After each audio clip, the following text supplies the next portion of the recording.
1932 जब एक कलम ने करोड़ों दलितों की किस्मत बदल दी या कहें छीन ली। एक आदमी अनशन पर बैठा था, दूसरा अपने समाज की जान बचाने के लिए झुक गया। पर क्या वो झुकना नहीं इतिहास का सबसे बड़ा धोखा था? भारत के इतिहास में बहुत से समझौते हुए, लेकिन 1932 का पूना पैक्ट उस काली स्याही से लिखा गया सच है जिसे आज भी पढ़ते हुए आत्मा कांपती है। एक तरफ गांधी जी का अनशन, दूसरी तरफ डॉक्टर अंबेडकर की मजबूरी। सवाल सिर्फ समझौते का नहीं था, सवाल पूरे दलित समाज की राजनीतिक आजादी का था। जो अधिकार दलितों को मिलने वाले थे उन्हें छीनकर बहुसंख्यक के भरोसे छोड़ दिया गया। क्या यह समझौता था या मानसिक गुलामी की एक नई चाल? दलितों को सवर्णों की दया पर छोड़ देना, यही था गांधी का असली चेहरा। लेकिन इसी पूना पैक्ट के अंधेरे में भी एक रोशनी थी, डॉक्टर भीमराव अंबेडकर। उन्होंने अपने समाज को टूटने नहीं दिया, बल्कि उसे इतिहास के सबसे मुश्किल मोड़ से उठाकर संविधान की ताकत तक पहुंचा दिया। अगर पूना पैक्ट दलितों की राजनीतिक हार था, तो डॉक्टर अंबेडकर की सोच उसकी आत्मा की जीत थी। उन्होंने समझाया कि हमें केवल सीटें नहीं, सोच बदलने की जरूरत है।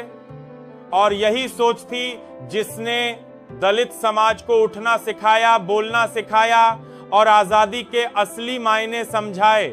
1932 का वो साल भारतीय इतिहास का सबसे विवादास्पद मोड़ था। लंदन में हुई राउंड टेबल कॉन्फ्रेंस में जब ब्रिटिश सरकार ने डॉक्टर भीमराव अंबेडकर को अलग निर्वाचक मंडल, सेपरेट इलेक्टोरेट देने का प्रस्ताव स्वीकार कर लिया, तो यह दलितों के लिए पहली बार राजनीतिक आवाज पाने का मौका था।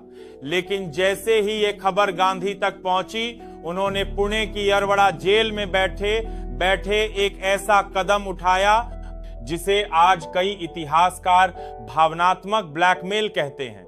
उन्होंने कहा, अगर दलितों को अलग इलेक्टोरेट मिला तो मैं अनशन करके प्राण त्याग दूंगा। सवाल यह था, एक आदमी की जान ज्यादा बड़ी थी या करोड़ों लोगों का भविष्य? गांधी का यह सत्याग्रह दरअसल दलित राजनीतिक आजादी पर सीधा हमला था, जिसमें उन्होंने जनता की भावनाओं को हथियार बनाकर अंबेडकर को नैतिक दबाव में झुका दिया। डॉक्टर अंबेडकर उस समय न चाहते हुए भी समझौता करने को मजबूर हो गए, क्योंकि यदि गांधी की मृत्यु होती तो पूरा देश दलितों को दोषी ठहराता। और इस तरह पूना पैक्ट साइन हुआ, जिसमें सेपरेट इलेक्टोरेट खत्म कर दिया गया और दलितों को सवर्णों की कृपा से कुछ आरक्षित सीटें दे दी गईं। ये अधिकार नहीं, भीख थी। लेकिन अंबेडकर ने इस हार को भी ताकत में बदल दिया। उन्होंने अपने समुदाय को समझाया कि अगर रास्ता बंद हो जाए तो हम अपना रास्ता खुद बनाएंगे। गांधी ने जहां दलितों को मुख्य धारा में मिलाने की बात कही, वहीं व्यवहार में उन्हें उसी जातीय व्यवस्था में कैद रखा गया। अंबेडकर ने इस अधूरे समझौते को भी एक चेतावनी की तरह लिया और संविधान निर्माण तक का सफर जारी रखा। पूना पैक्ट उनके लिए एक चोट थी, पर उन्होंने उस चोट को क्रांति में बदल दिया। यही वजह है कि आज भी यह सवाल जिंदा है। गांधी ने अनशन किया, लेकिन किसके खिलाफ? और डॉक्टर अंबेडकर ने समझौता किया, लेकिन किसकी जान बचाने के लिए? गांधी को आजादी का मसीहा कहा जाता है, लेकिन क्या उन्होंने वाकई दलितों को इंसान माना था या सिर्फ हरिजन कहकर उन्हें अपमानित किया? पूना पैक्ट के बाद जब गांधी ने हरिजन सेवक संघ बनाया तो ऐसा लगा कि वे अब दलितों के लिए काम करेंगे, लेकिन अंदर की सच्चाई बहुत गहरी थी। गांधी दलितों को धार्मिक ढांचे में सुधार के जरिए समरसता देना चाहते थे, जबकि अंबेडकर दलितों को उस ढांचे से आजादी दिलाना चाहते थे। एक ओर गांधी मंदिर प्रवेश आंदोलन करते रहे, दूसरी ओर अंबेडकर ने सवाल उठाया, क्यों हमें उस दरवाजे पर जाना चाहिए जहां हमें अब तक ठुकराया गया। गांधी की नजर में दलित दया के पात्र थे, जबकि अंबेडकर की नजर में वे अधिकार के अधिकारी थे। गांधी हमेशा इस बात पर जोर देते रहे कि हिंदू धर्म में ही सुधार हो, जबकि अंबेडकर साफ कहते थे, हमें उस धर्म से मुक्ति चाहिए जो हमें इंसान तक नहीं मानता। यही फर्क था। दो सोचों में एक पुरानी सत्ता बचाने की कोशिश थी, दूसरी एक नई व्यवस्था गढ़ने की क्रांति। जब गांधी ने हरिजन शब्द दिया, तब अंबेडकर ने साफ कहा, हमें भगवान के लोग नहीं इंसान कहलाना है। गांधी का नेतृत्व सवर्ण मानसिकता के हिसाब से सुविधाजनक दलित चाहता था, चुप, सहनशील और उनके बनाए नियमों में बंधा हुआ, जबकि अंबेडकर ने कहा सत्य के लिए लड़ो, भले ही पूरा समाज तुम्हारे खिलाफ हो जाए। यही कारण था कि गांधी को जब भी मौका मिला उन्होंने अंबेडकर को किनारे करने की कोशिश की, चाहे वह कांग्रेस की बैठकों में हो या संविधान सभा की राजनीति में। लेकिन अंबेडकर रुकने वालों में नहीं थे। उन्होंने अपनी हर हार को एक नई विचारधारा की नींव बनाया। पूना पैक्ट के बाद भले ही दलितों की राजनीतिक ताकत सीमित हो गई हो, लेकिन अंबेडकर ने उसे सामाजिक क्रांति का कारण बना दिया।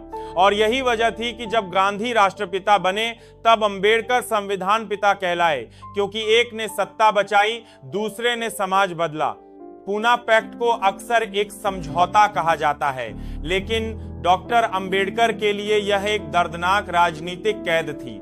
उन्होंने मजबूरी में दस्तखत किए। वो जानते थे कि गांधी के मरने से जो सामाजिक उबाल आएगा उसका सारा गुस्सा दलितों पर निकलेगा। लेकिन क्या ये फैसला इतिहास के सबसे ईमानदार नेता को मजबूरी में नहीं झुका गया? अंबेडकर की रणनीति दीर्घकालिक थी। वे समझते थे कि सिर्फ राजनीतिक अधिकार काफी नहीं, सामाजिक क्रांति जरूरी है। गांधी और कांग्रेस ने पूना पैक्ट के बाद बार बार ये प्रचार किया कि दलितों को अधिकार मिल गए हैं, लेकिन हकीकत ये थी कि दलितों को चुनने का नहीं, सिर्फ चुने जाने का अधिकार मिला था, और वो भी उन्हीं हाथों की मर्जी से जिन्होंने सदियों तक उन्हें गाली दी थी। गांधी के लिए यह एकता थी, लेकिन अंबेडकर के लिए यह शोषण के नए रूप को वैधता देना था। फिर भी उन्होंने हार नहीं मानी। उन्होंने कहा, मैं अपनी कौम को हारना सिखा सकता हूं, लेकिन झुकना नहीं। उन्होंने पूना पैक्ट को इतिहास की गलती नहीं बनने दिया, बल्कि इसे चेतावनी की तरह लिया और संविधान में ऐसे प्रावधान जोड़े जो आगे आने वाली पीढ़ियों को न्याय दे सकें। आज जब हम आरक्षण की बात करते हैं तो वो उसी यातना की कोख से जन्मा है। पूना पैक्ट ने भले ही उनके हाथ बांधे हों, लेकिन उनकी सोच ने दलित समाज को उड़ने की हिम्मत दी। पूना पैक्ट ने डॉक्टर अंबेडकर को तोड़ा नहीं, बल्कि उन्हें और ज्यादा रणनीतिक बना दिया। उन्होंने भले ही उस समय अलग इलेक्टोरेट का त्याग किया, लेकिन उन्होंने कभी अपने लक्ष्य को छोड़ा नहीं। वो जानते थे कि अगर आवाज नहीं मिल रही तो उसे कानूनी रूप से हासिल करना होगा। गांधी ने जहां जनता की भावना के नाम पर दलितों की राजनीतिक आजादी छीन ली, वहीं अंबेडकर ने संविधान में ऐसी व्यवस्था रखी कि फिर कोई भावनात्मक ब्लैकमेल दोबारा ना हो सके। उन्होंने समझा दिया कि केवल समाज सुधार की बातें करने से कुछ नहीं होगा जब तक सामाजिक न्याय कानून में न उतरे। गांधी के लिए दलित हरिजन थे, यानी भगवान के लोग, लेकिन डॉक्टर अंबेडकर ने कहा, हमें इंसान समझो, पूजा की वस्तु नहीं। उन्होंने यह स्पष्ट किया कि आरक्षण कोई कृपा नहीं, यह ऐतिहासिक अन्याय का हिसाब है। पूना पैक्ट के बाद उन्होंने केवल पीछे नहीं देखा, बल्कि संविधान सभा में जाकर एक एक अधिकार की नींव रखी। अगर गांधी असहयोग और सत्याग्रह के प्रतीक थे, तो अंबेडकर संविधान और संघर्ष के प्रतीक बन गए। उन्होंने दिखा दिया कि जहां सत्याग्रह रुक जाए, वहां कानून से क्रांति होती है। उन्होंने अपने जीवन से यह साबित कर दिया कि अगर तुम्हारा रास्ता छीन लिया जाए तो तुम अपने लिए नया रास्ता बनाओ, और वो रास्ता सिर्फ तुम्हारे नहीं, आने वाली पीढ़ियों के लिए आजादी की राह बन जाए। पूना पैक्ट को आज भी कुछ लोग समरसता का प्रतीक कहते हैं, लेकिन जिनके अधिकार उस दिन छिन गए थे, उनके लिए ये काला दिन था। डॉक्टर अंबेडकर ने उस दिन सिर्फ एक कागज पर हस्ताक्षर नहीं किए थे, उन्होंने अपनी आत्मा को कुचलते हुए अपने लोगों की जान बचाई थी। लेकिन यह सिर्फ जान की लड़ाई नहीं थी, यह सम्मान की लड़ाई थी, अस्तित्व की लड़ाई थी।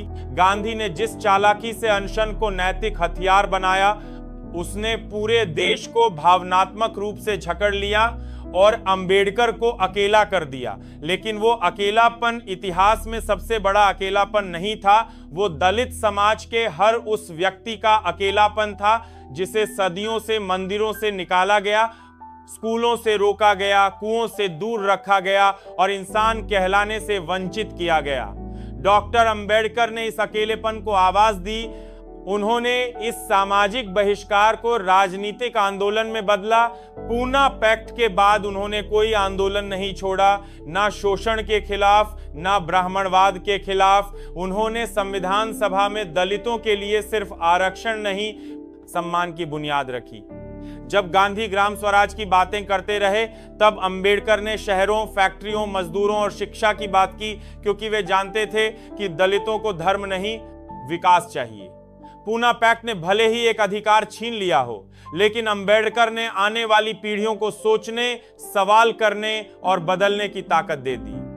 आज जब हम आरक्षण पर बहस करते हैं, तब ये याद रखना जरूरी है कि ये कोई सुविधा नहीं, ये पूना पैक्ट का जवाब है, वो जवाब जिसे डॉक्टर अंबेडकर ने अपनी हार को जीत में बदल कर दिया। उन्होंने जो रास्ता दिखाया वो आज भी हर उस इंसान के लिए रोशनी है जो अंधेरे में पैदा हुआ लेकिन उजाले तक पहुंचना चाहता है।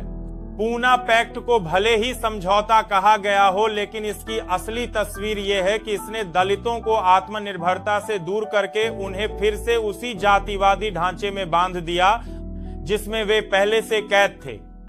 जिस तरह गांधी के अनशन ने जनता को भावनात्मक रूप से भड़काया, उसी तरह इस समझौते ने दलित समाज को यह यकीन दिलाया कि उनका अस्तित्व बहुसंख्यक समाज की इजाजत पर टिका है। यह सिर्फ एक राजनीतिक घटना नहीं थी, यह एक सामाजिक और मानसिक गुलामी को वैधता देने का खेल था।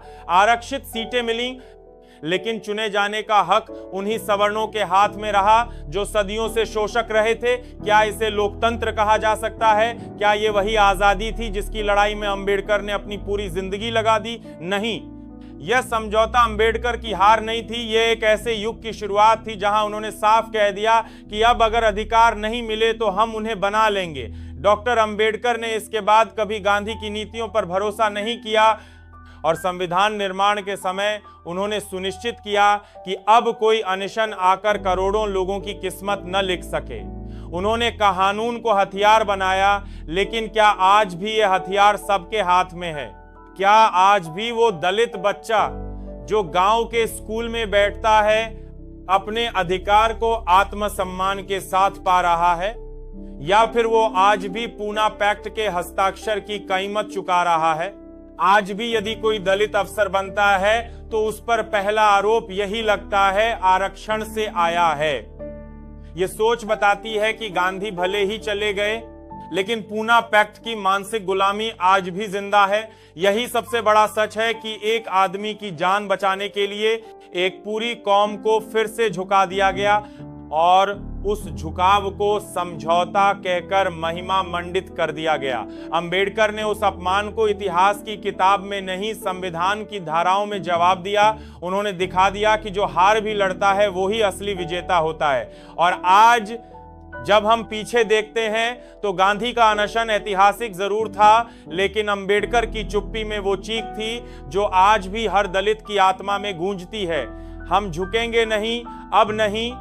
अगर आप भी मानते हैं कि इतिहास सिर्फ किताबों में नहीं जमीर में लिखा जाता है, तो इस वीडियो को केवल देखिए मत, इसे साझा कीजिए। डॉक्टर अंबेडकर की ये लड़ाई आज भी अधूरी है और हर वो इंसान जो न्याय, बराबरी और आत्मसम्मान में विश्वास करता है, उसका फर्ज है कि वो इस सच्चाई को सब तक पहुंचाए। इस चैनल को सब्सक्राइब कीजिए ताकि ऐसी अनसुनी आवाजें आपके दिल तक पहुंचती रहें। और हाँ, कमेंट में लिखिए आदेशी अनसुनी आवाजें आप हम झुकेंगे नहीं। और हाँ, अगर आप किसी और टॉपिक्स पर वीडियो फुल डिटेल्स में देखना चाहते हैं तो आप नीचे कमेंट बॉक्स में लिख दीजिए। जय भीम, जय संविधान, जय भारत।